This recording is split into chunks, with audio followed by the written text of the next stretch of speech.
Okay, today's lesson is looking at interior angles of a triangle. So again, this may be something you've come across before, but I really want to get into a clear understanding of what it means.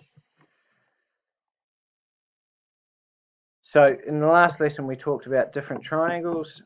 So we had equilateral triangles, isosceles triangles, scalene triangles, and right-angled triangles. And then we also talked about that we can have acute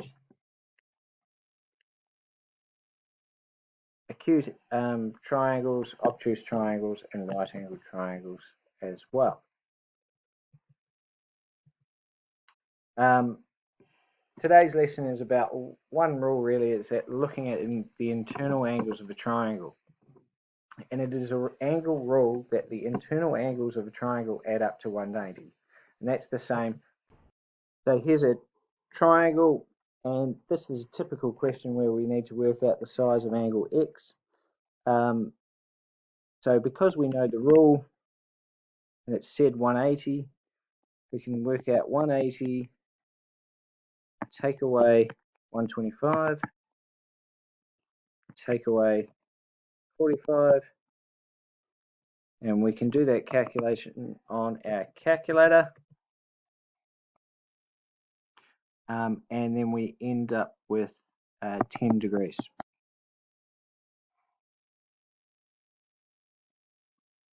So that means X is equal to 10. You've maybe done those sort of questions before. They're very similar to the complementary supplementary questions.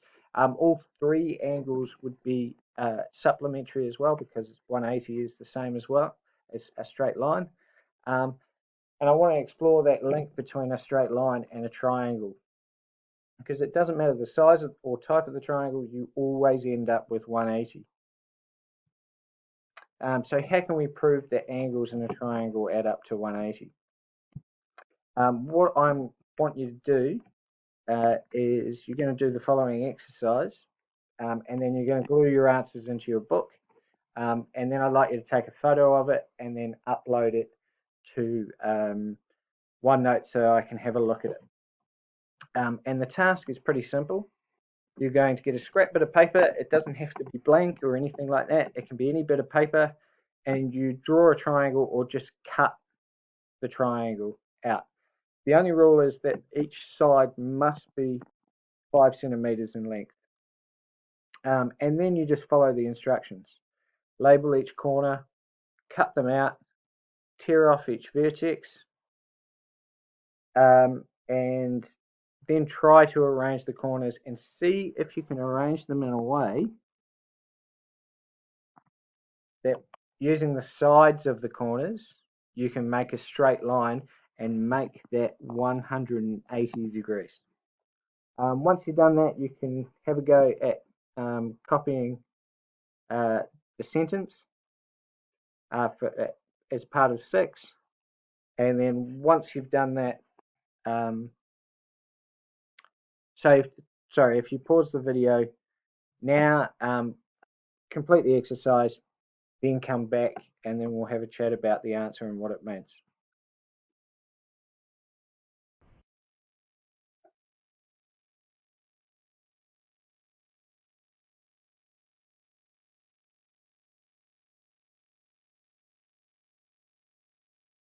Okay, hopefully you've come back after completing that exercise, and you should see very easily it can make a straight line, and you've glued that in your books.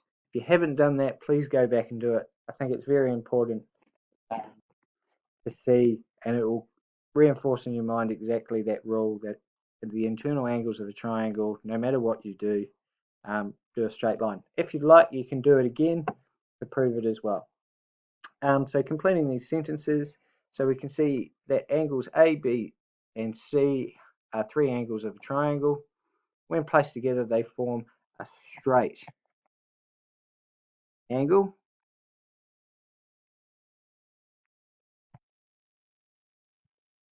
Okay, and a straight angle measures 180 degrees. The other way you could put is that they form a supplementary angle, and that supplementary angle measures 180. So all three angles added together make 180. The sum of all three angles of the triangle A, B, and C is equal to 180. So well done that exercise. I've got a short video that shows that working for a different triangle as well.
So you can see there we end up with the angles making a straight line. Hopefully that was the same with your exercise. If it wasn't, have another go at it now that you've seen it done. Choose your own triangle. Try with different obtuse, acute, things like that. But again, we should always end up with that straight line. Another way of thinking about it is with parallel lines. Parallel lines are something we're going to look at a bit later. But if we take a look at each angle, if we're starting with this green angle down the bottom here,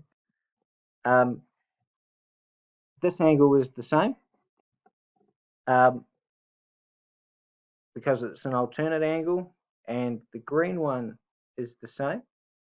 And because that angle has to fit in there, it's the one that's used twice.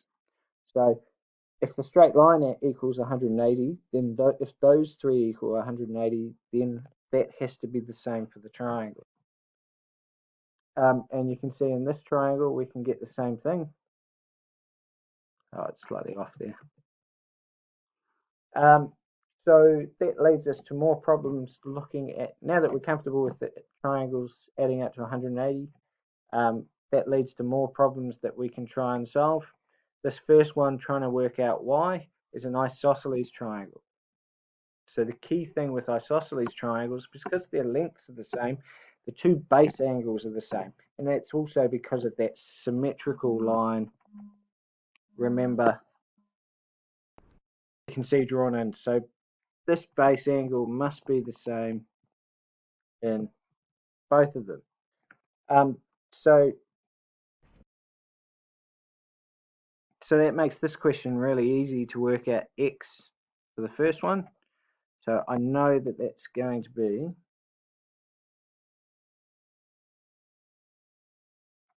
57 degrees. And then we can work out y. So y is going to be equal to 180 take away 57 take away 57. Which in this case is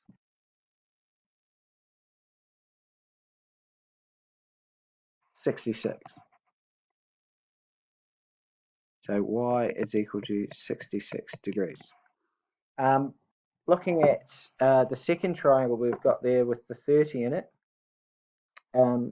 we know that all of them together should add up to 180. So 180 should equal to 30 plus x plus x. Now, so what that means is 180 take away 30 should equal 2x, or both of the x's together. So what I have to do is we'll end up with 150 is equal to 2x. And to work out x by itself, 2x or double x, I have to divide by 2, so I end up with 75. So what we end up with is 75 degrees and 75 degrees, meaning that that triangle has the internal sum of 180.